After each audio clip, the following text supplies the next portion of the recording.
তুই আমাকে যতটা শান্তি দিয়েছিস, আনন্দ দিয়েছিস, এমন শান্তি এমন আনন্দ তোর ভাইজান কখনো আমাকে দিতে পারেনি। জেসিকা ড্রয়িং রুমে বসে টিভি দেখছিল। এমন সময় বাড়ির কাজের লোক রাকিব এসে জেসিকাকে বলল, ম্যাডাম আমাকে 2 দিনের ছুটি দেন, আমি বাড়িতে যাব। জেসিকা বলল, বাড়িতে যেতে হবে কেন? রাকিব বলল, আমার বউয়ের কথা খুব মনে পড়ছে। তখন জেসিকা বলল, কেন, বউকে অনেক ভালোবাসো? বউকে খুব আদর করতে ইচ্ছে করছে তাই না? রাকিব বলল, আমার বউ আমাকে অনেক ভালোবাসে, আমি আমার বউকে অনেক ভালোবাসি। তখন জেসিকা বলল, ঠিক আছে, তোকে আমি 2 দিনের ছুটি দেব, কিন্তু আমার একটা কাজ করে দিতে হবে। রাকিব বলল, আচ্ছা বলুন, আপনার কি কাজ করতে হবে? আপনার কাজটা করে দিয়ে তারপর আমি যাব।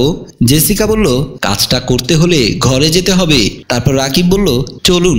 জেসিকা রাকিবের হাত ধরে রুমের ভেতর নিয়ে গেল। রুমের ভেতর নিয়ে খাটের উপর রাকিবকে ধাক্কা মেরে বিছানায় ফেলে দিল। রাকিব বলল, কি করছেন ম্যাডাম?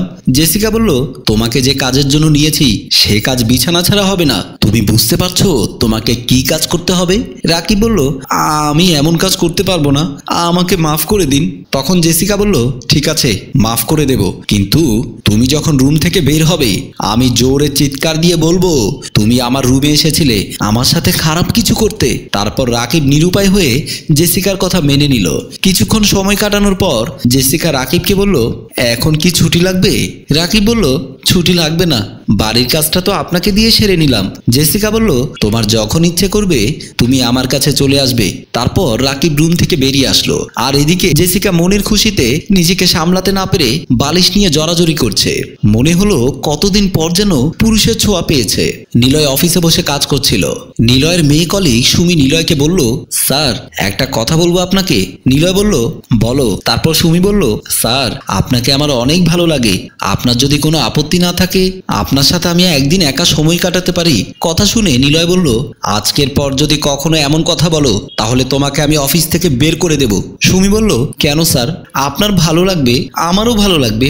নিলয় বলল, এমন ভালো আমার দরকার নেই যেই ভালো অন্যকে ঠকানো হয়। তখন সুমি বলল, ঠিক আছে স্যার, আজকের পর আর এমন কথা বলবো না। তারপর নিলয় বলল, হ্যাঁ যদি না বলতে পারো তাহলে ভালো, যাও এখন গিয়ে কাজে লেগে যাও। তারপর সুমি চলে গেল আর নিলয় কাজ করতে লাগলো। ড্রয়িং রুমে রাকিব জেসিকার পা টিপে দিচ্ছিল। ঠিক সে সময় নিলয় সেখানে এসে পড়ল। জেসিকাকে বলল, কি করছো তুমি এসব? জেসিকা বলল, কেন দেখতে পাচ্ছ না কি করছি? আমি রাকিবকে দিয়ে আমার হাত পা টিপে নিচ্ছি। আর হ্যাঁ, তুমি আমার বিষয়ে কেন কথা বলছো? তুমি তো তোমার অফিস নিয়ে পড়ে থাকো, আমার সাথে কথা বলা তোমার দরকার নেই। তখন নিলয় বলল, তুমি আমার বউ, এই বাড়ির মালকিন, আর তুমি সামান্য একটা কাজের লোককে দিয়ে তোমার হাত পা টিপাচ্ছ, এটা কি তুমি ঠিক করছো বলো?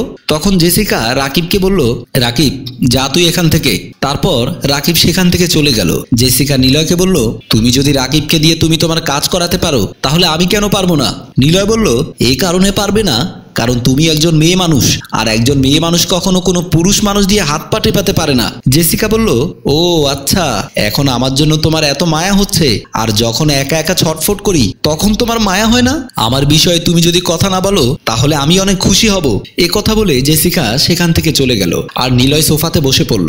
বসে বসে ভাবতে লাগলো, একটা মেয়ে মানুষ যদি এমন আচরণ করে তাহলে কি চলে? সারাদিন অফিস সেরে এসে যদি বাড়িতে একটু শান্তি না পায় তাহলে কি আর করব? কাজের লোক রান্না করে শুয়েছিল।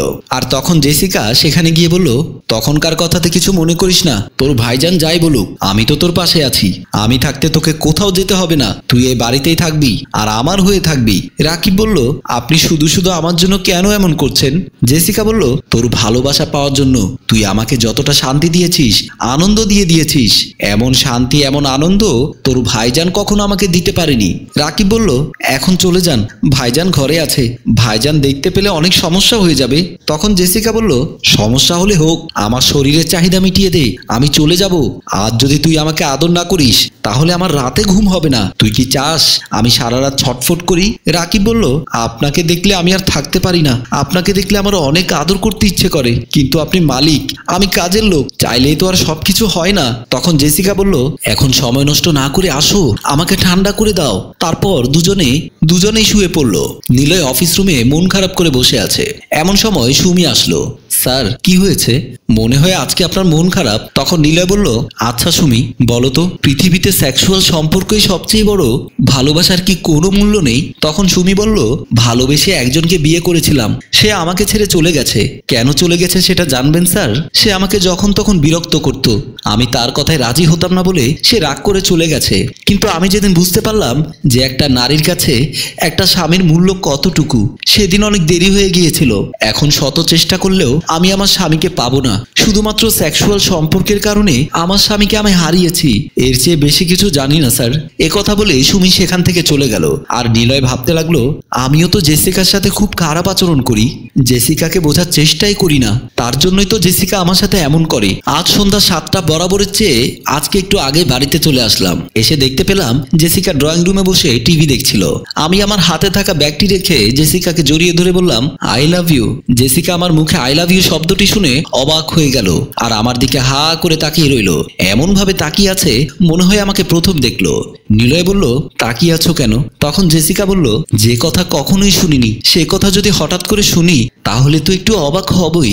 তুমি কি কখনো আমাকে ভালোবাসার কথা বলেছিলে এর আগে? আজকে কেন হঠাৎ ভালোবাসার কথা বললে? তখন নিলয় বলল, আমি এতদিন ভুল করেছিলাম, তোমাকে বোঝা আমার উচিত ছিল। আমাকে তুমি মাফ করে দিও। আজকের পর থেকে আমি তোমাকে সময় দেব, তোমাকে ভালোবেসে আদরে ভরিয়ে দেব। কথা বলার পর জেসিকা বলল, আমি সবসময় চাইতাম আমার স্বামী আমাকে ভালোবাসুক। এতদিন এই দিনটার অপেক্ষায় করেছি, কখন তুমি এসে বলবে তুমি আমাকে ভালোবাসো। আজ আমার অনেক ভালো লাগছে। এই বলে নিলয়কে জড়িয়ে ধরলো জেসিকা। স্বামী স্ত্রী সম্পর্কিত ভুল বোঝাবুঝি থাকলে মিটিয়ে নেওয়াটাই ভালো। রাগ করে অনেকজন পরকীয়ায় জড়িয়ে পড়ে, এটা ঠিক না। সম্মানিত ভিউয়ার্স, গল্পটি আপনাদের কেমন লেগেছে তা আমাদের কমেন্টে জানিয়ে দিন। লাইক, কমেন্ট, শেয়ার করে আমাদের সাথেই থাকুন। ধন্যবাদ।